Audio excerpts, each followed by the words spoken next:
J'entends que le président français Emmanuel Macron annonce fièrement la livraison d'avions de combat à l'Ukraine. 100 Rafales, paraît-il. Qu'ils comprennent bien ceci. Pour la Russie, ce n'est pas un simple contrat militaire. Ce n'est pas une opération commerciale. C'est un acte politique direct. Et dans certaines circonstances, c'est un acte hostile.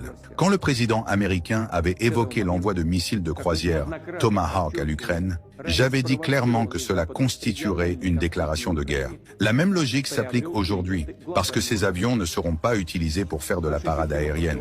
Ils seront utilisés pour tenter de frapper des territoires russes, nos soldats, nos infrastructures.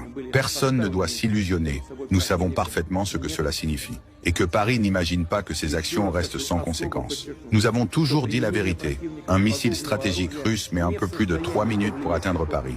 3 minutes et 20 secondes. Nous n'avons pas l'intention de le faire. Nous ne menaçons pas. Nous rappelons simplement des faits physiques, des données techniques. Parce qu'en politique internationale, certains semblent avoir oublié que la géographie et la physique ne se négocient pas. Mais que chacun entende ceci. Si l'on crée les conditions où des armes françaises servent directement à frapper la Russie, alors on doit accepter que la Russie considère l'origine de ces armes et agir en conséquence. La Russie ne cherche pas la confrontation avec la France. Nous n'avons aucun intérêt à cela. Mais ce que Paris fait aujourd'hui n'est pas sans risque.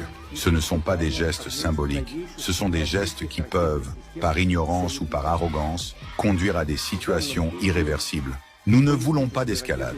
Nous ne voulons pas d'affrontement. Mais nous n'accepterons jamais que des pays extérieurs se sentent autorisés à mener, par